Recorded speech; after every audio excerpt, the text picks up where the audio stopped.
faces that I recognize out here. I saw you come to visit me. I'm Dr. Carlyon. I'm the school psychologist here this year, and but I'm not the kind of doctor who gives shots. I'm just a doctor who went to school for a long, long time and got a PhD in psychology, and I serve on the what we call the student services team. Yes, ma'am. Are you kind of like a veterinarian? Because I'm seeing a lot of animals on that. Well, yeah, in a way, I'm going to be like a zookeeper today, not a veterinarian, but because we're going to talk mostly about monkeys. And okay, I'm not going to take questions right now because I want to get going, but then maybe we'll have time for questions later. Okay. So, a psychologist, a school psychologist.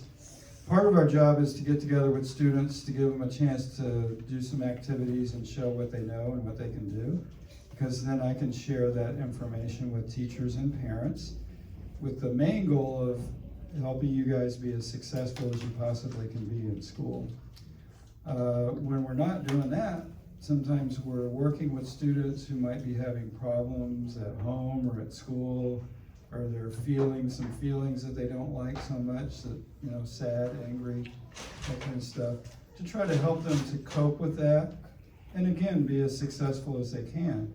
So one of the things that I work with students on is helping them with coping strategies, and I use this little chart right over here that I call the monkey matrix. And I'm going to explain this to you, and then we're going to talk a little bit more about why monkeys. Why do I talk about monkeys? So up at the top of the chart it says outside stuff. Outside stuff is anything that you experience on the outside of your body through your senses. What you see, what you hear, what you can taste, what you can touch, what you can feel with your fingers or your skin on the outside. That's outside stuff. It also includes the world of behavior. So you can see me up here, my lips are moving, my hands are moving, you hear me, and I can see you, I can see what's going on here, you can see teachers and hear teachers in the classroom. So that's all behavior, it's outside stuff, okay? Then when we move down the vertical line there, on the bottom it says inside stuff. Inside stuff is not like inside this room, because that's still outside stuff. What inside stuff is all the stuff that goes on inside of you. Inside your mind, inside your heart, inside your skin. That was a couple of monkeys that just popped up. I'll talk about them later. Okay? So thoughts and feelings and emotions and memories, and maybe like little pictures that you see in your head sometimes, like if you're remembering something you did over the weekend, it might be like a movie playing in your head. That's inside stuff. Sensations, like when you get close to lunchtime and you can feel that feeling in your stomach that lets you know you're hungry, right? Inside stuff. You would have to tell me about it for me to know about it, because it's all happening inside, right? I don't know what your thoughts and feelings are unless you share those with me, okay? Inside. Then over here on the right side of the chart, it says important stuff. And then up above the line, it says toward. So sometimes we're doing things and experiencing things on the inside that are important to us, and we move toward those things. Like if I ask you right now, who is important to you? Then I would probably get a lot of answers like my mom, my dad, my uncle, my dog, my cat, my friends, right? Those are all important people. Now, here at school, there's a word that starts with L that most people would say is an important thing that has to happen at school. You want to take a guess as to what that L word is? Loyalty. Loyalty, that's a great L word, but that's not the one I'm thinking about. Learning. Learning! Yeah, that's the big deal here at school, right? We want everybody to learn, to progress through the grade levels. Loyalty is really important when we know that it's important to have friends and to be loyal to our country and all those kinds of things, okay? That's also important in school because we want to have friends and everything, okay? So that's important stuff. We can think about important stuff and have feelings about important stuff, but then what has to happen to really show that that stuff is important to us? Up here in the world of behavior, what would I see if a student was thinking to himself, math is really important to me? What would I see going on? Taylor. You would probably see the student like writing down, like going through their problems really well. Perfect. Yeah, you would see them trying their best to do the math, right? Okay. What if we go over to the left side of the chart, and over there it says stuff I don't want, stuff I don't like. This is the yucky stuff. And some of that yucky stuff might go on inside of us. It's when we're sad, or when we're upset, or when we're irritated, or when we're bored. And then thoughts come that go along with that, like, I'm not good enough at this, I'll never be able to do this. You know, those kinds of things. That's yucky stuff that we don't want, right? Okay, hang on to your hands for a second. So if somebody was in their math class and they were having the thought and they were really buying into that thought and they're stuck in that thought that I'm not any good at this and I'll never be any good at this, what might I see them doing or not doing? Good. They would not be working. They might not be working, right? They might be putting their head down or banging their head. I've seen that sometimes. You might see somebody who goes to the pencil sharpener and sharpens their pencil for 20 minutes until it's only this big because they're trying to avoid having to deal with that yucky stuff, right? Okay? So you kind of get the idea here? So let me give you a little personal example of how this works, all right? When I go home today, I'm probably going to be having a thought in the car on the way there, and that thought is going to be kind of like this guy. He's going to be over here on the toward side, and he's going to be saying, Bill, you really need to go to the gym today because health and fitness is important to you. Okay? And then you know what's going to happen next? This guy is going to wake up. He's an away monkey. And he's going to say, Dude, I'm tired. I don't want to go to the gym. You can go to the gym tomorrow. I want to flop out on the couch and watch reruns of Curious George. No, we really need to go to the gym today because we missed it yesterday because we had a late meeting, and now I need to go today because health and fitness is important. I'm tired. Health and fitness is important. I'm tired. Okay, so which one do you think I ought to go with here? Oh, look at them all pointing over here. You guys are so smart. Okay. Can I still have this guy saying that in my head? Yeah. That was him over there. And still go to the gym? Yeah, I can do that. Okay? And the reason I can do that It's because on treadmills, there's little TVs and you can watch shows. Oh, that's perfect. I could watch Curious George while I'm at the gym. What great problem solving. Some treadmills have little TVs. Yeah, they got TVs on them. All right, good idea. But the main thing is you have to decide when you're going to listen to those away monkeys and when you're not, right? When you're going to listen to the ones that are reminding you of what's important and that kind of thing. So it's almost like you got this cage full of monkeys in your head, and sometimes they get you so convinced to listen to them, it's almost like you're in the cage. You see that guy in the cage? That's me, thinking about whether I should go to the gym or not.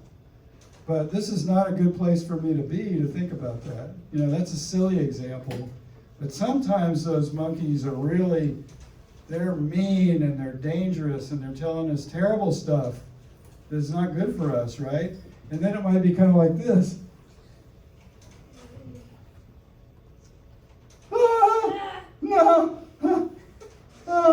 scary. I don't want to think this. I don't want to think this. Ah! Okay? Sometimes it's like that. Maybe you guys are too young to have had an experience where King Kong was in the cage with you. Yes, sir. I had one of those monkeys Yeah? when I was 3 years old. I still have a couple of them in my office, and I'm 65. And my dog sets it up. Yeah? Yes, with his head. Okay. So we don't want to be here, right? No. Or here. No. Yes. Imagine if you were at the Lowry Park Zoo and you were in a cage full of actual monkeys like this. That Wouldn't be too good, right? It Yeah. would smell disgusting. I know. Oh, right. Yeah, they smell bad. They Everything. poop on you. You never know what they're going to do if you're stuck in the cage, right? So we need to get out of here.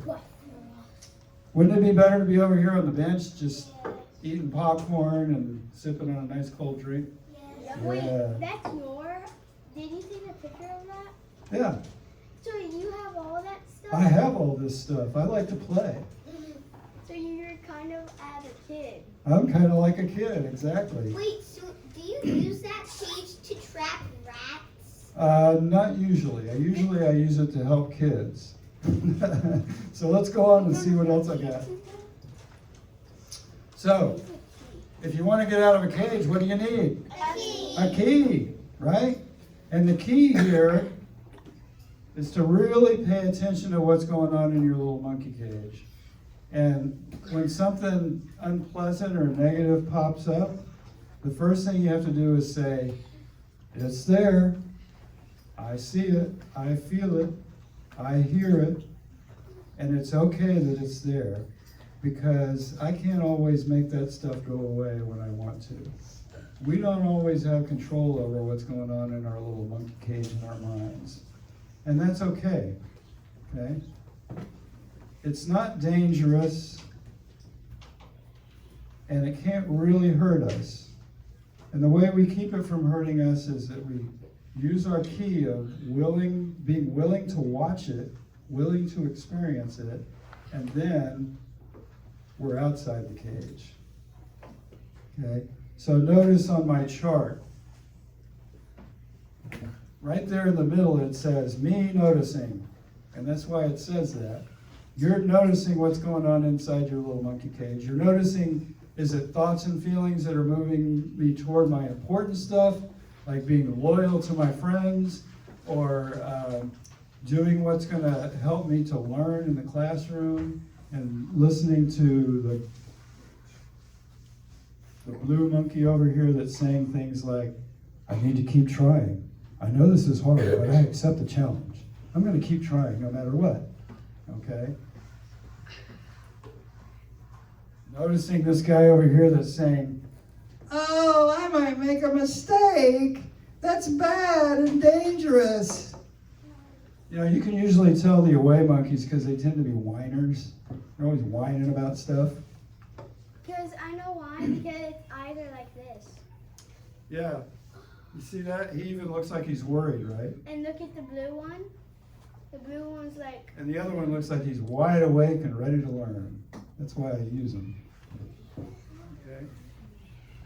So there's the cage. Just kind of imagine that cage on the bottom of the chart, because that's our inside stuff, right? So be better to be over here, right? Yeah. Where you can watch what's going on. And you can say, oh, there's a thought. And that thought is saying, keep on trying. I kind of like that one. I think I'll go with that. Yes, we're going to go with that. Okay? Or it might be a thought that says, I'll never be able to do this. Do we need to listen to that one? No. No. So you know what you need to do then? Just say, monkey, I know you're trying to help, because you're trying to keep me from making mistakes and doing things like that, because it hurts a little bit. But just talk to the hand, because I'm busy. I'm moving toward my important stuff right now. Okay? So here's the key, the other key to this cage, is if you're just paying attention to all that stuff, you have choices. You can decide if you're going to go with that yucky stuff, or you're going to go with the things that are going on in your head that are more useful, more helpful. Now, the away monkeys, they're not bad. They're just not always helpful. But you know what? Sometimes this guy might be really helpful. What if he popped up and he was saying, what side am I on over here? What if he popped up and he was saying, I need to get out of here? And it just so happened that you were walking down the street and there was a giant pit bull on the other side of the road with his teeth bared and saliva coming out of his mouth, and he's growling. Wouldn't it be good to have a thought that says, I need to get out of here? And then feet don't fail me now, I'm out of here, right? But if he shows up when you're in math class and he says, I need to get out of here, is that a good time to listen to him? No, because he's still trying to help. He's trying to keep you from making mistakes, because back when we were closer to being monkeys, when we were cavemen, sometimes when you made a mistake, it was fatal. If you didn't listen to the rustling in the bushes, it might be a saber-toothed tiger or something, and then it's all over for you, right? But the last time I looked, I didn't see any saber-toothed tigers around here at Mitchell Elementary School.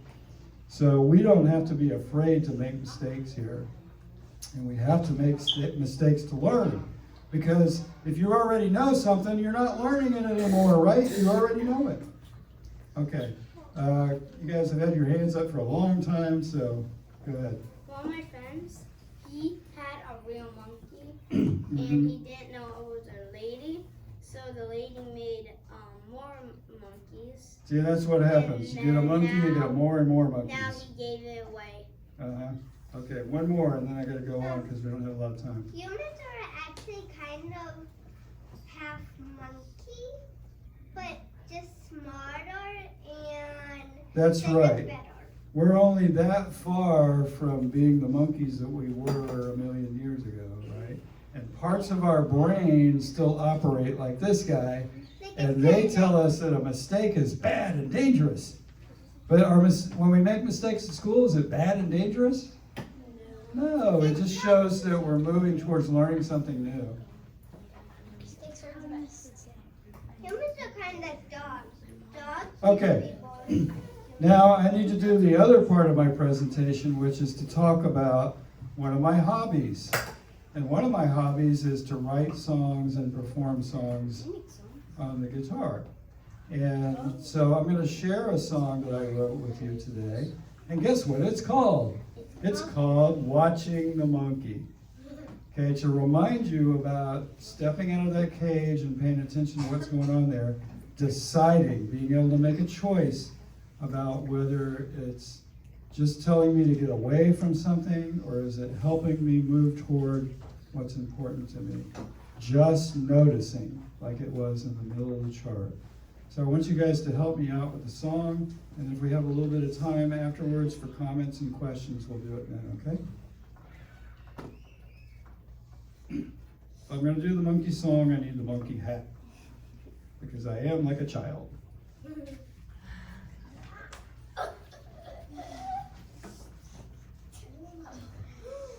So you guys can help me out with this song. I'm going to give you a line that you can sing with me, okay?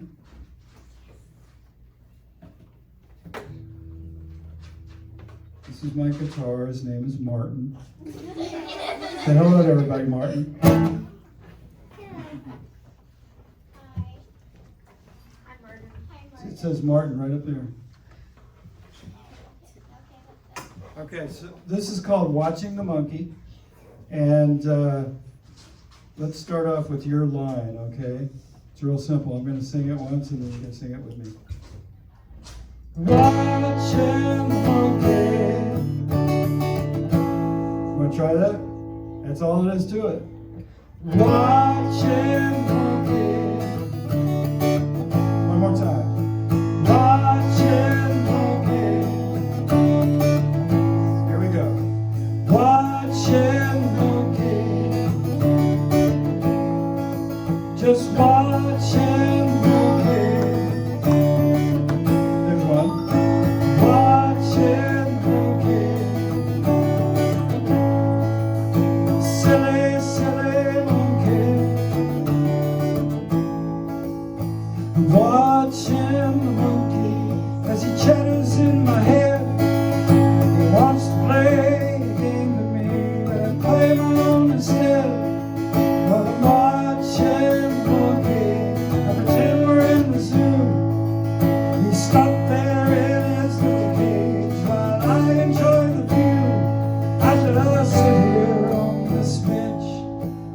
mind while he puts on the show. Yes, I'm watching Monkey, just watching Monkey, watching Monkey. He wants me in his cage while he challenges things I give it up. He tries to put me in a rage. I'm watching Monkey, watching Monkey, but he can't get to me, screeching out his stories that I used to believe. But I just sit here on this bench and smile while he puts on his show. Yes, I'm watching Monkey, silly, silly Monkey. Sing it with me. Watching Monkey, just watching Monkey, silly, silly Monkey, just watching Monkey.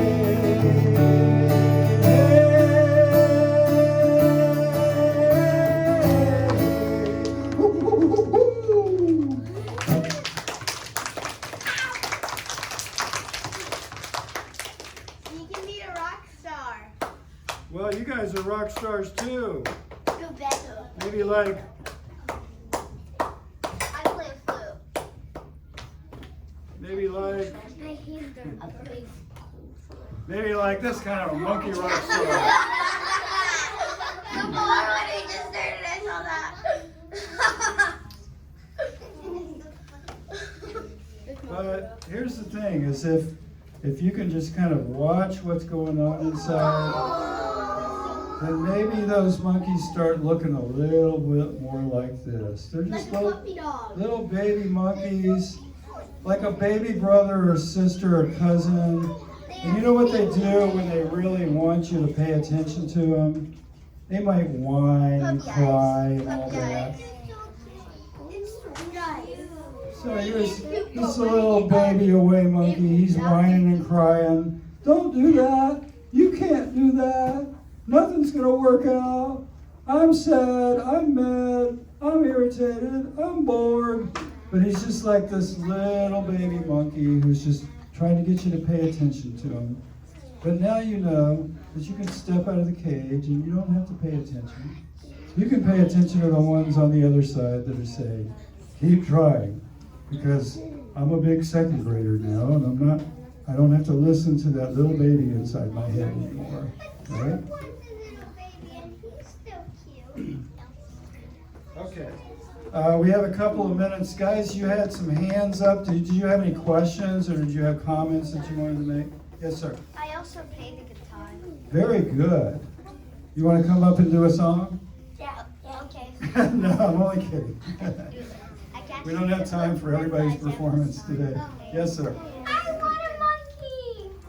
Well, you know, Walmart has those guys really cheap. So talk to mom and dad.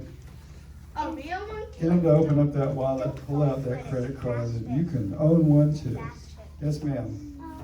Is your favorite animal a monkey? Well, sometimes when it's a toward monkey, I love those monkeys, but sometimes the away monkeys are not so helpful. So they're not my favorite. Yes, ma'am. My mom doesn't allow stuffed animals.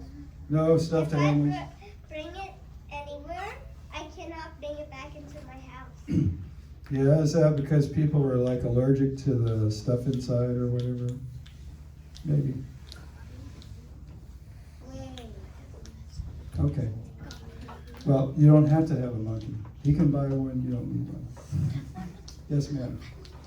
I had one of those toys, but mine was purple with spots. Yeah.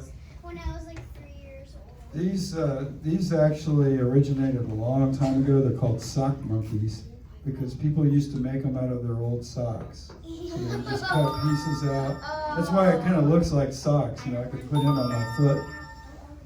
There's some more monkeys popping up. I don't want to hold it. I want to. Okay, yes.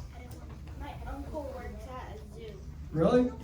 So he deals with monkeys sometimes, probably, right? Does he go inside the cage with them and stay there? Sometimes. You have to feed them. Yeah, just to feed them, right? You got to feed your monkeys. That means you have to stay healthy and eat good food. Because some of them, you really need them a lot of the times, you know. If you're in class and you're trying to do a math problem or you're trying to read for your teacher, you got to wake up some monkeys that are going to help you with that. But then when they start getting in the way, then you just have to say, talk to the hand. I don't want to hear that right now. Yes, sir. Do you always have that orange thing on your phone? No, that phone belongs to my partner over here. Okay, do you always have And that we had to clip that onto the tripod so that we could record what I'm doing here. So I think I'm going to have a friend of mine kind of put all these presentations together. Maybe I can show it to you guys later. Okay, one more, and then I think you have to move on to another presentation. How much does a live monkey cost? Probably varies in price depending on the species. Okay. I don't know My exactly. friend Matthew found a monkey. I would say No, they're probably hundreds my- of dollars at the low end. No, my friend Matthew, he's almost rich and he bought the monkey but he sold it. Okay, while you guys are leaving, I'll just leave you with another song, okay? So you guys can start lining up and everything, and I'll play you out. This one's called "Watching Me Give Up the Blues."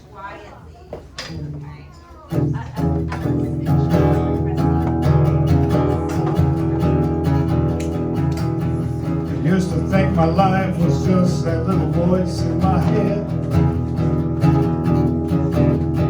I used to think my life was just that little voice in my head.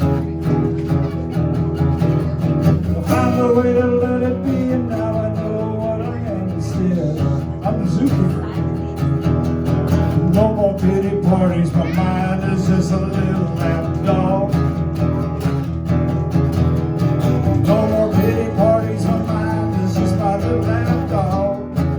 Or maybe a monkey. If you want to see my misery, you'll just have to jog.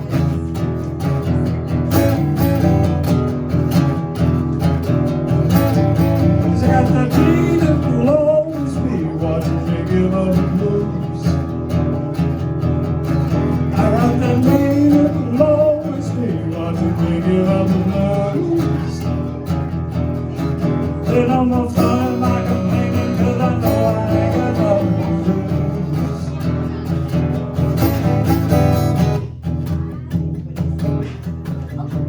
No matter what my mind might say, the first thing I say is yes, it's okay. No matter what my mind might say, the first thing I say is yes, yes. Before I used to fight it all and everything was a yes. But now I'm feeling so good, I might just have to give up and lose. Yeah, I'm feeling so good, I might just have to give up the blues. I'm saving my own presence, no matter if it's good or bad news. I got that me that will always be watching me give up the blues. I got that me that will always be watching me give up the blues. Then I'm gonna find my complaining, cause I know I ain't got nothing to lose. Then I'm gonna find my complaining, cause I know I ain't got nothing to lose. Then I'm gonna find my complaining, cause I know I got nothing to lose.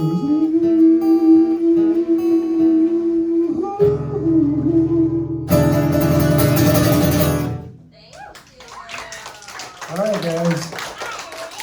Enjoy the rest of your teaching. You might find things that you want to do as adults later on, right? Like a singing psychologist.